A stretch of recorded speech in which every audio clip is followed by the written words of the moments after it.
For millennia, the greatest empires in the world made the exact same fatal mistake.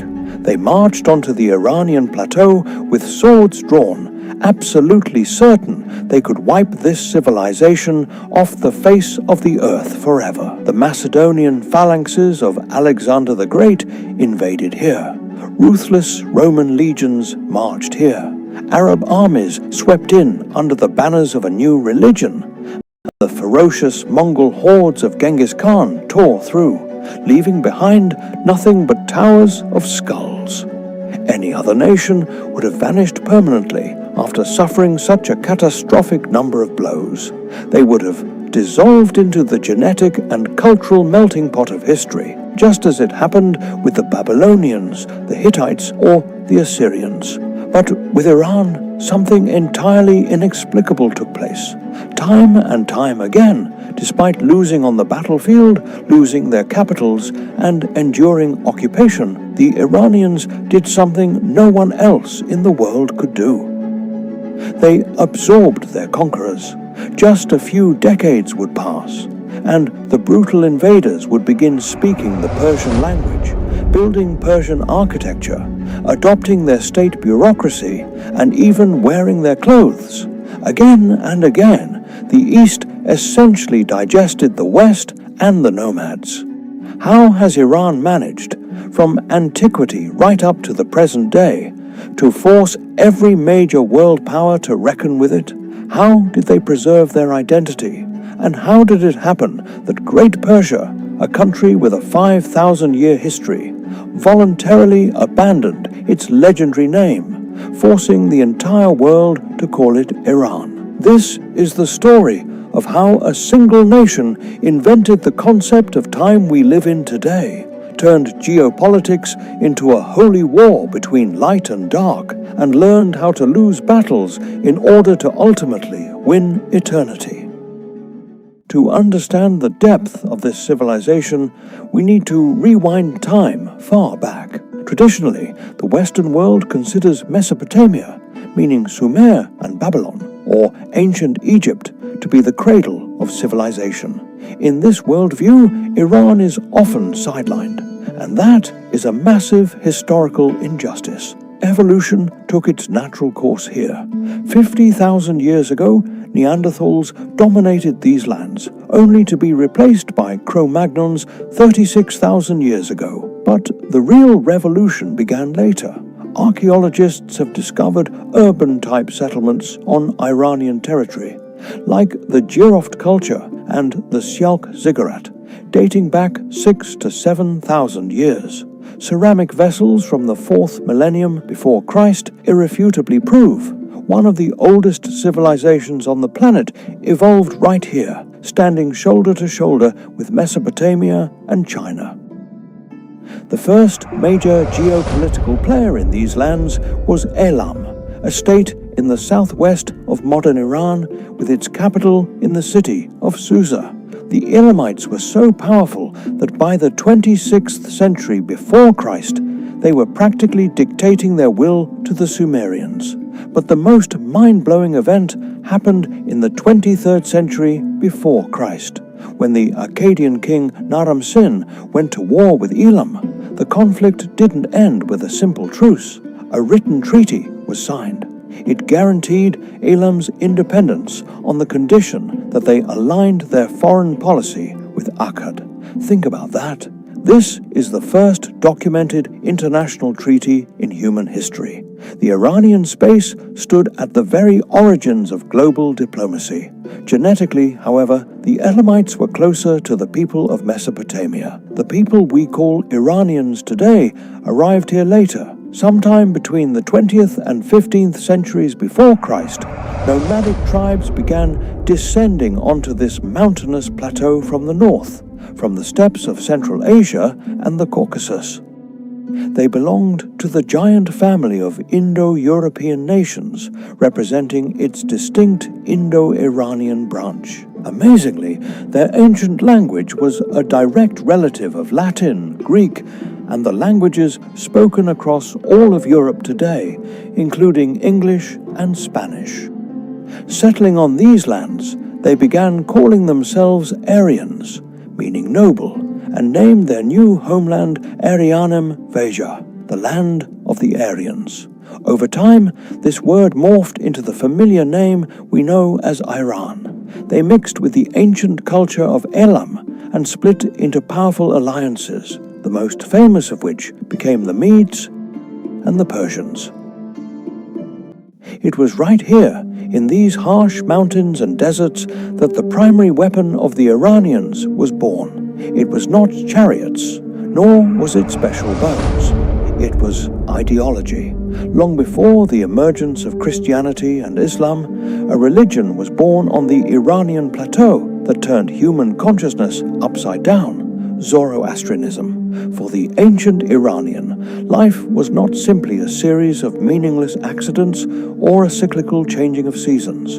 The universe was perceived as the battlefield of a total, uncompromising war between Ahura Mazda, the transcendent god of light, truth, and order, and Ahriman, the spirit of absolute evil, lies, and darkness. And most importantly, Zoroastrianism clearly mapped the geography of this evil. The realm of darkness was considered to be the nomadic expanse of Eurasia, Turan, from which devastating raids were constantly launched. To be Iranian meant to be a warrior of light. Their entire culture, poetry, and statehood were built on the idea of actively assisting the forces of good. This concept gave the nation phenomenal unity, but Zoroastrianism did something even more massive. This tradition was the first in history to declare, "Time does not move in a circle. Time is linear." The world had a beginning, creation, and it will have an inevitable end. A final battle between light and dark, a purification of the world by fire, and a last judgment. How did this idea conquer the world? When the Persians conquered Babylon in the 6th century before Christ, they liberated the Jews who were languishing there in captivity. Judea became a province of the Persian Empire for 2 centuries. During this period of close contact, Jewish thinkers adopted from the Zoroastrians the culture of anticipating the end of times, linear time, and the final judgment. Later, this doctrine flowed into Christianity and Islam. Prominent philosophers, including Friedrich Nietzsche, acknowledged that Iran played the key role in discovering linear time, the coordinates within which we still think today. The first truly great state of the Aryans was Media, formed in 670 before Christ. The Medes did not last long, but they managed to destroy the formidable Assyrian Empire. Their hegemony was cut short by their own relatives, the Persians. In 550 before Christ, a man named Cyrus the Great, half Persian, half Mede, united his two peoples, the tribes of the Persians and the Medes. Out of this union, he began building what historians would call the Achaemenid Empire, the first superpower in history. Cyrus was different from the tyrants of the past. When conquering Lydia, the Greek city-states of Asia Minor, or Babylon, he did not destroy their temples, nor did he enslave their populations. He built an empire on respect. His successor, Darius I, expanded the borders from Egypt to the Indus Valley. Nearly 50 million people, half the population of the earth at that time, lived under Persian rule. Darius divided the country into 20 administrative districts called satrapies, introduced a unified tax system, minted gold coins known as darics, and laid down a network of roads along which the fastest state postal service in the world raced. But history does not forgive weakness. In an attempt to secure the empire from the nomadic darkness, Cyrus the Great ventured into Central Asia to wage war against the Massagetæ tribe, and there the greatest emperor met his end. The battle was so brutal that the Persian army was annihilated. According to Herodotus, the leader of the Massagetæ, Queen Tomyris, seeking revenge for the death of her son, ordered her men to find the body of Cyrus. She cut off his head and threw it into a leather sack filled to the brim with human blood, declaring, "You thirsted for blood, now drink your fill." Despite this tragedy, the empire lived on. We are used to thinking that the famous Greco-Persian wars, the ones with the 300 Spartans, crushed the Persians. That is a Western myth. Yes, the Greeks defended their independence, but for the giant Achaemenid Empire, losing a couple of fringe cities was like a mosquito bite. The Persians simply changed tactics. They began funding first Athens, then Sparta, pitting the Greeks against each other. Ultimately, in 387 before Christ, the exhausted Greeks were forced to sign a humiliating treaty on the terms of the Persian king Artaxerxes. What the Persians could not take with a massive army, they bought. Persia became the undisputed master of Greece without firing a single shot. The real catastrophe came later. The Achaemenid Empire grew to such massive proportions that a weak central government could no longer control dozens of different nations. A young, ambitious king from Macedonia took advantage of this, Alexander. In 330 before Christ, Macedonian phalanxes ruthlessly crushed the Persian army. Alexander burned the magnificent Persepolis. It seemed the 1,000-year history of Iran was finished. From the ruins of the Achaemenids arose the Hellenistic Seleucid state ruled by Greeks. And that is exactly when the Iranian survival mechanism kicked in. Eastern culture began to methodically devour its Western conquerors. Alexander himself started wearing Persian clothes and adopted Persian court etiquette. The policy of Hellenization choked on the thick ancient Iranian worldview. In the 3rd century before Christ, the Parthians, an Indo-Iranian tribe, kicked the Greeks out and created the Parthian Empire. The Parthian ruler Mithridates I proclaimed himself King of Kings and the successor to the Achaemenids. For 5 centuries, the Parthians, relying on highly mobile cavalry and the famous Parthian shot, successfully stood their ground against the Roman Empire itself, dealing crushing defeats to the legions in the Middle East. Then, in the year 224, a new golden age arrived. The Sassanid Dynasty took power, hailing from the Pars region, the homeland of the first Persians. They created a fiercely centralized state where Zoroastrianism became the official state doctrine. Society was divided into strict castes, priests, warriors, bureaucrats, and commoners, establishing an ideal meritocracy. Sassanid Iran was a superpower that waged grueling wars for almost 400 years, first with Rome and then with Byzantium for control over Mesopotamia and the Caucasus. But these centuries of endless warfare bled Iran dry. By the mid-7th century, the Sassanid Empire was a bleeding giant, a new, unprecedented force emerging from the deserts of the Arabian Peninsula capitalized on this, the Arab Caliphate. In 651, the Persian capital fell, and the last Shah of the Sassanid dynasty was treacherously murdered. All of Iran fell under Arab rule. The era of the Umayyad Caliphate began. The Arabs brought a new religion, Islam, and a new language. Zoroastrianism, which had fueled the Iranian spirit for millennia, began to fade. For any other culture, this would have meant the total erasure of identity, just as it happened with Egypt or Syria, which became permanently Arabized. But the Persians did it again. Various Arab rulers tried to force the Persians to abandon their roots completely.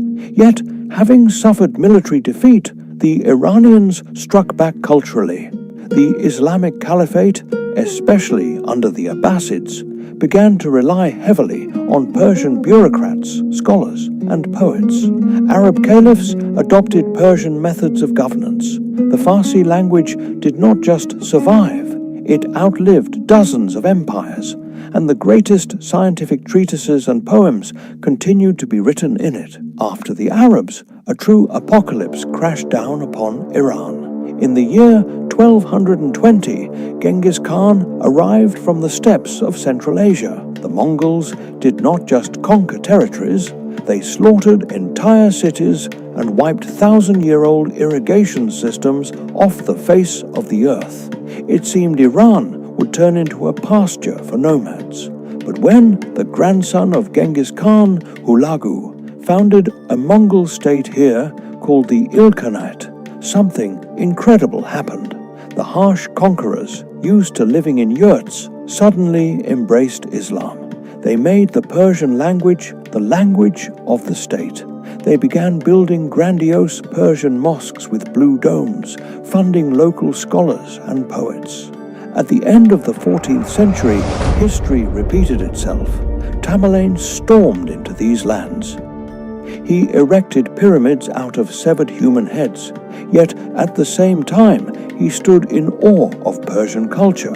He took the best Iranian artisans back to his capital, and his descendants, the Timurids, sparked a true Persian Renaissance, turning their courts into centers of exquisite miniatures and poetry. For almost 300 years, Iran was a boiling cauldron where political power belonged to fearsome Mongols and Turks. But upon taking the Iranian throne, within a couple of generations, they irrevocably became Persians. The Iranian cultural code completely reprogrammed its invaders. And then, out of this 300-year cauldron of tribes and dynasties, a man named Shah Ismail emerged in 1501. He reunited the country and founded the Safavid state. It was the Safavids who made Shia Islam the state religion of Iran, forever separating it culturally and politically from the rest of the predominantly Sunni Islamic world and the Ottoman Empire. Iran once again forged its rigid, unique identity. By the 19th century, under the Turkic Qajar Dynasty, Iran entered a period of severe crisis. Following devastating wars with the Russian Empire, the country permanently lost the territories of modern-day Georgia, Armenia, and Azerbaijan. By the early 20th century, on the eve of the First World War, Iran had become a backdrop for the Great Game, the geopolitical standoff between the British and Russian empires. The country was effectively carved into spheres of influence. The British pumped Iranian oil, while Russian troops stood in the north. Later, the Soviet Union even tried to create a communist republic in northern Iran. The country was suffocating under the weight of colonial powers. But Iran would not be Iran if it didn't find a way out. In 1925, Reza Shah Pahlavi came to power as the result of a military coup. He charted a hardline course toward industrialization and modernization. And in 1935, he made a move that shook global diplomacy. For centuries, the entire Western world had called this country Persia. This word, derived from the Greek name for the Pars region, was associated in Europe with fairy tales, carpets, backwardness, and exoticism. Reza Shah declared, "Enough." He sent an official directive to all embassies. From now on, the country must be called by its true ancient name, the very one they had called themselves for millennia, Iran, the land of the Aryans. This was not just a linguistic whim, it was a statement. We are not an exotic colony. We are a modern, powerful nation with ancient roots, and you will reckon with us. The history of Iran is always a history of radical pivots. In the 20th century, the country found itself on the global chessboard, caught between the interests of superpowers. Decades of political turbulence and foreign interference ultimately led to the country exploding in the Islamic Revolution of 1979. The monarchy fell. Iran became a theocratic republic, and relations with the West were severed. And today, we witness a stunning historical paradox. In the mind of modern man, two completely different states exist simultaneously. The word Iran triggers in most people images of geopolitical tension, harsh sanctions, conflicts, and grim news reports. Meanwhile, the word Persia, ironically, has not disappeared at all. It has acquired a romantic, almost mythical aura. Persia is associated with lost grandeur, refined poetry, flying carpets, and fairy tale empires. Two names, one land, and a constant, relentless struggle over exactly how it will be remembered. Over its 5,000-year history, this culture developed the ultimate mechanism for survival. When clashing with Macedonians, Arabs, or Mongols, they did not disappear. They absorbed their conquerors, reshaping them to fit their own mold. They stood at the origins of civilization and invented the time in which we live. But ऐसी ही दिलचस्प कहानियां और शानदार movie recaps देखने के लिए past visual को अभी सब्सक्राइब करें और बेल आइकन जरूर दबाएं।